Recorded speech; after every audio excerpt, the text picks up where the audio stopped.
नमस्कार विद्यार्थी मित्रांनो, शौर्य करिअर अकॅडमी या आमच्या ऑनलाईन प्लॅटफॉर्मवरती सर्वांचं स्वागत। आणि मी असिस्टंट प्रोफेसर रमेश घोरपडे आपल्या समोर आजपासून आपण चालू घडामोडीची सिरीज सुरू केलेली आहे आणि दररोज मी चालू घडामोडीचे महत्त्वपूर्ण प्रश्न घेऊन येणार आहे आणि त्या प्रश्नांची आपल्याला व्यवस्थित उत्तरं द्यायची आहेत, लक्षात ठेवायची आहेत, त्याचं विश्लेषण आपण करणार आहोत।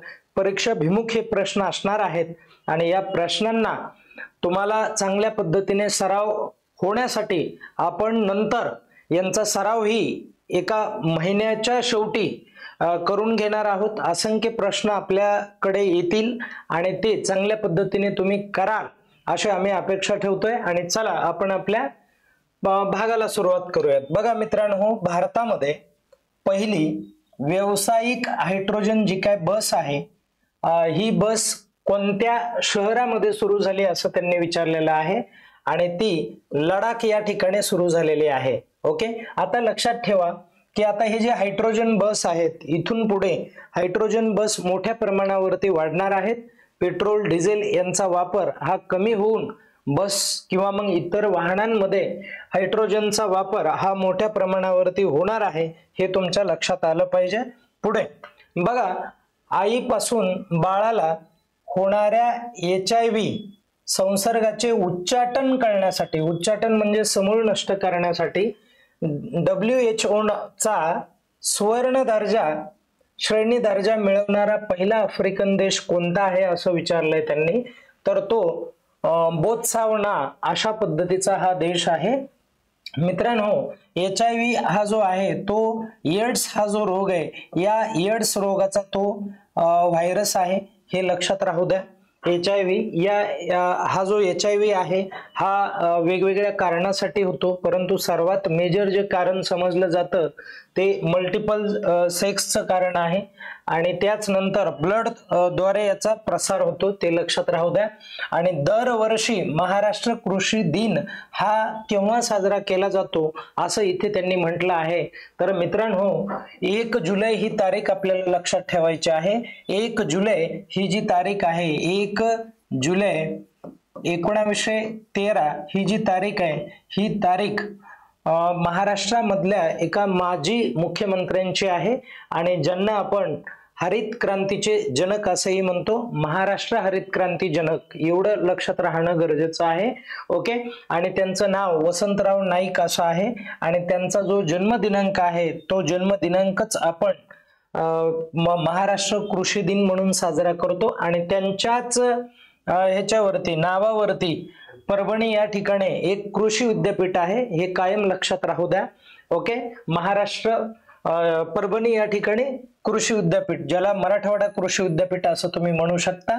आणि त्यानंतरचा पुढचा जो काय भाग आहे तो अशा पद्धतीने आहे, भारतीय सैन्याने अलीकडे ऑपरेशन बिहाली नावाचं हे जे ऑपरेशन आहे हे ऑपरेशन कुठे केलं असा प्रश्न तुम्हाला येईल, तर ते जम्मू आणि काश्मीर या ठिकाणी केलेलं आहे, जम्मू काश्मीर। आता हाही प्रश्न इथे तयार होतो की ऑपरेशन बिहाली हे जे आहे, ऑपरेशन बिहाली हे का करण्यात आलं, कशामुळे करण्यात आलं, तर या जम्मू काश्मीरमध्ये ज्या दहशतवाद्यांनी आश्रय घेतला होता त्या दहशतवाद्यांना समाप्त करण्यासाठी, त्यांना संपवण्यासाठी अशा पद्धतीचं हे जे ऑपरेशन आहे हे ऑपरेशन करण्यात आलेलं आहे।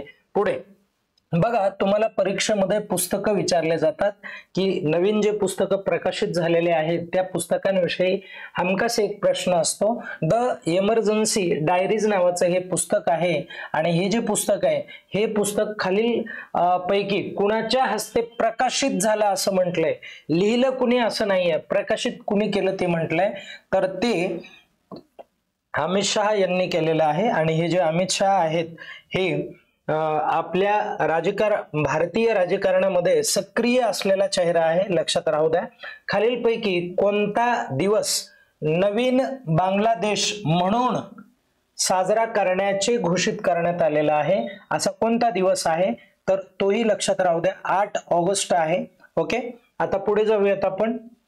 त्यानंतरचा भाग बघा की दरवर्षी वस्तू व सेवा कर हा जो आहे, ज्याला तुम्ही GST असं म्हणता, GST, ठीक आहे, गुड सर्व्हिस टॅक्स असं म्हणतात, कोणत्या दिवशी साजरा करण्यात येतो असं त्यांनी म्हटलं आहे, तर तो दिवस आजचाच आहे, 1 जुलैचा आहे, लक्षात राहू द्या. आणि त्यानंतर पुढचा आपण पार्ट बघूयात. बघा, भारतातील पहिली क्वांटम कम्प्युटरिंग व्हॅली ही जी आहे ती कोणत्या शहरामध्ये आहे, तर ती महाराष्ट्रामध्ये अमरावती या ठिकाणी असलेली तुम्हाला बघायला मिळेल. ओके.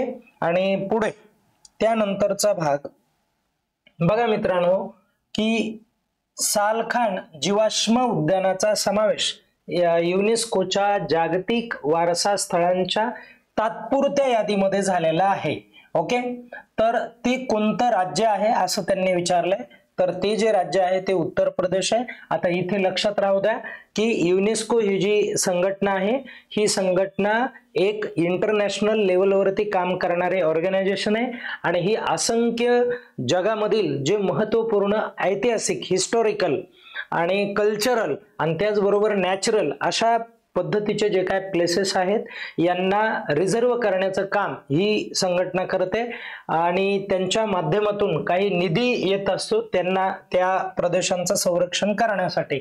आता एक शेवटचा प्रश्न आहे बघा, आग्नेय आशियातील कोणत्या 2 देशांनी अलीकडेच एकमेकांवरती निर्बंध लादलेले आहेत एकमेकांवरती? हा प्रश्न व्यवस्थित वाचून घ्या आणि या प्रश्नाचं उत्तर तुम्हाला स्वतःला द्यायचं आहे.